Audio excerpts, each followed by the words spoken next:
आज इस वीडियो में मैं आपको लाइव दिखाने वाला हूं कि आप कैसे केपीकेबी के अंदर जाकर के अपने कार्ड के लिए रजिस्ट्रेशन प्रोसेस को पूरा कंप्लीट कर सकते हैं। जी हाँ दोस्तों, पोर्टल लाइव हो चुका है और हम देखते हैं आज कि हमें क्या क्या प्रोसेस करनी होगी। सबसे पहले दोस्तों आपने गूगल क्रोम ब्राउजर में जाना और वहां जाने के बाद दोस्तों आपने टाइप करना है KPKB MHA.in पर और वहां जाकर के लॉगिन कर देना। जब आप लॉगिन करेंगे तो आपके सामने कुछ इस तरह का इंटरफेस देखने को दोस्तों मिल जाएगा और उसके बाद में दोस्तों यहाँ से कार्रवाई स्टार्ट आपकी हो जाती है। सबसे ऊपर दोस्तों आपको यहाँ दिखेगा कंज्यूमर लॉगिन।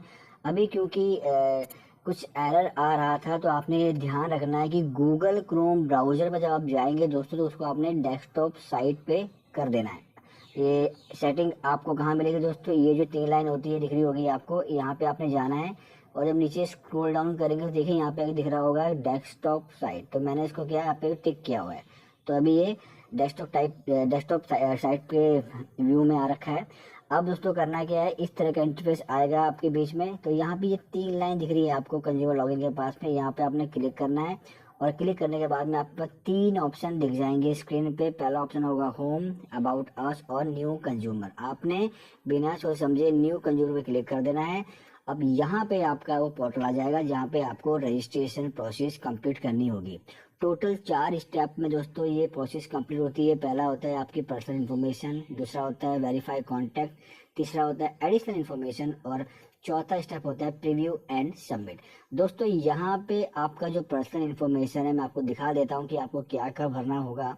इसके लिए आपको आपका नाम चाहिए होगा एज पर पैन कार्ड, उसके बाद आपका फादर का नेम चाहिए होगा as per PAN card, date of birth यहाँ पे आपकी होगी एज पर पैन कार्ड, आपका पैन कार्ड का नंबर, मोबाइल नंबर, ईमेल आईडी और सर्विस स्टेटस। सर्विस स्टेटस में दोस्तों आपने ध्यान देना है कि यहाँ पे आपको 3 ऑप्शन मिलेंगे। जैसे मान लीजिए मैं क्लिक करता हूँ तो देखिए यहाँ पे 3 ऑप्शन आ गए हैं। पहला ऑप्शन है सर्विंग, अगर आप सर्विस कर रहे हैं इन सर्विस में तो आप सर्विंग पे क्लिक कर देंगे।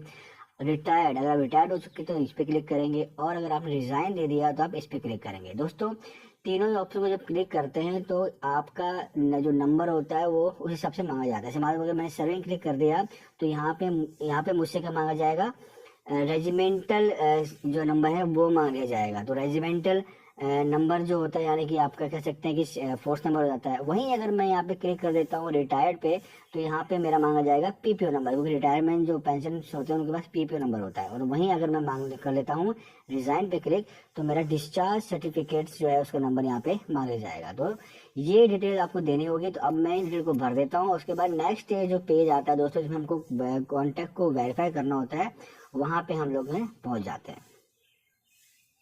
तो देखिए दोस्तों, जो मैंने पर्सनल इन्फॉर्मेशन थी वो भर दी थी, उसके बाद में मैंने ओके किया था तो नेक्स्ट पेज मेरे पास आ गया था। जो हमारा सेकंड स्टेप आता है वो आता है वेरीफाई कॉन्टैक्ट।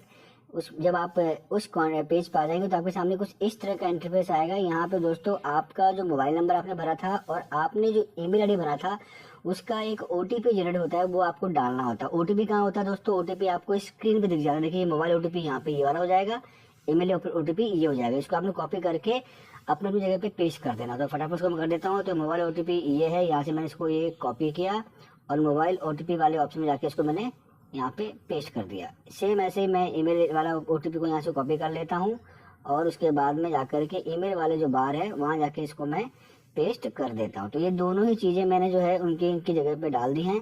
अब दोस्तों जो है नीचे अब जाएंगे तो एक आपको पासवर्ड क्रिएट करना होता है। तो ये जो पासवर्ड है यहाँ पे एक बार आपको पासवर्ड डालना होगा, उसके बाद यहाँ पे कंफर्म करना होगा। तो वहाँ भी एक बार क्रिएट करते हैं। ध्यान ही रखना है कि उसको बनाना कैसे। बनाने के लिए देखिए लिखा हुआ है create a strong password with a mix of letters, upper case and lower case, number and symbol. यानी कि अपर केस कैपिटल लेटर डालना है, छोटे वर्ड्स भी लिखने हैं, अल्फाबेट लिखने हैं और नंबर भी होना चाहिए, सिंबल भी होना चाहिए। तो मिक्सअप करके कोलेट करके आपको एक स्ट्रॉन्ग पासवर्ड बनाना होगा, तो उसको हम बना लेते हैं। दूसरी बात दोस्तों, जब आपने यहाँ पे अपना OTP डालना है तो उसको आपको यहाँ पे वेरीफाई भी करना होगा। तो वो करना आप नहीं भूलना, और समय चल रहा हो तो उससे पहले आपने इसको वेरीफाई भी कर लेना होता है। ठीक है दोस्तों, तो आप देख सकते हैं यहाँ पे मैंने इसको वेरीफाई कर दिया है। दोनों चीज़ें वेरीफाई हो गई हैं। मैंने अपना पासवर्ड भी डाल दिया। अब मैं यहाँ पे नेक्स्ट पे क्लिक कर दूंगा और आगे जाऊँगा मैं जहाँ पे मैं अपना एडिशनल इन्फॉर्मेशन भरूंगा। दोस्तों जैसे ही आप अपने कॉन्टैक्ट्स को वेरीफाई कर लेते हैं, पासवर्ड क्रिएट कर लेते हैं, तब आप पहुंच जाते हैं नेक्स्ट पेज पे, जो कि होता है एडिशनल इन्फॉर्मेशन। यहाँ पे आपको कुछ एडिशनल इन्फॉर्मेशन देनी होती है। तो यहाँ पे देखिए दोस्तों, आपका सर्विंग नंबर जो है लिखा रहता है, आपका पैन कार्ड वेरीफाई हो चुका होता है, डेट ऑफ बर्थ आ चुकी होती है। यहाँ पे एक ऑप्शन होता है जिसमें लिखा होता है are you dependent of a service member. तो ये इसको आपने तब क्लिक करना है जब आप जो है अपने डिपेंडेंट का कार्ड बना रहे हैं, क्योंकि आप तो खुद ही सर्विस में है, तो यहाँ पे इसको आपको नो कर देना है, क्योंकि आप डिपेंडेंट थोड़ी है, आप तो ऑलरेडी जो है सर्विस के अंदर में है ना। और उसके बाद में नीचे एक ऑप्शन आएगा do you have dependent family member. यहाँ पे आपने ध्यान रखना है, ये लिखा हुआ है do you have dependent family member, यानी कि फोर्स के पर्सन है आप, और आपके क्या डिपेंडेंट फैमिली मेंबर हैं? तो बिल्कुल हैं। तो यहाँ पे आपने सेलेक्ट ऑप्शन में जाकर के इसको आपने यहाँ पे यस करना है, यानी कि ऊपर वाले ऑप्शन को नो करना है, नीचे वाले को यस करना है। उसके बाद नीचे आएगा नंबर ऑफ डिपेंडेंट, आपके कितने डिपेंडेंट हैं, आपकी वाइफ है, बच्चे हैं, माता पिता, एक या दो या तीन। तो जैसे मेरे 3 डिपेंडेंट है, मेरी वाइफ है, 2 बच्चे हैं, तो मैं यहाँ पे इस पे 3 पे क्लिक कर दूंगा। ये चीजें हो गई दोस्तों। उसके बाद में add name and Aadhaar card, यहाँ पे आपने उन तीनों का नेम, यहाँ पे उनका आधार कार्ड लिख देना है।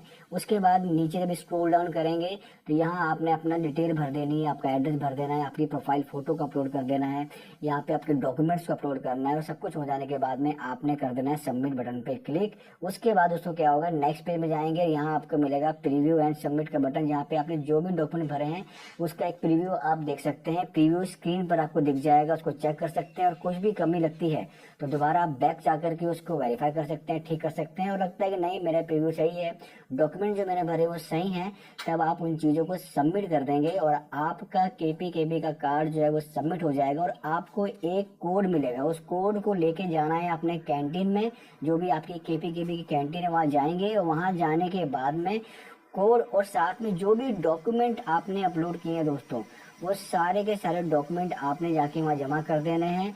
कैंटीन वाला उसको वेरीफाई करेगा, और वेरिफिकेशन हो जाने के बाद में आपका जो कार्ड होगा दोस्तों, वो आपके ईमेल आईडी पर आ जाएगा, जिसे आप डाउनलोड करके इन फ्यूचर में यूज़ कर सकते हैं। सेम प्रोसेस आप अपने फैमिली मेम्बर्स के कार्ड को भी जो है आपको ईमेल आईडी भेजा जाएगा, और आप जाकर के उसे किसी भी केपी कार्ड के कैंटीन में जाकर के इन फ्यूचर में यूज़ कर पाएंगे। ये दोस्तों जो कार्ड होंगे ये 16 जुलाई से एक्टिवेट हो जाएंगे, तो आपने ध्यान रखना है, तो जो है कार्ड को फटाफट वेरीफाई कर देना है। और जो है इस कार्ड को बनवाने के बाद में आप 16 जुलाई से आपके पास जो पुराने केपी के कार्ड थे वो डीएक्टिवेट कर दे जाएंगे, और उसके बाद में आप न्यू कैंटीन कार्ड जो होगा केपी का, उसको ही आप यूज़ कर पाएंगे।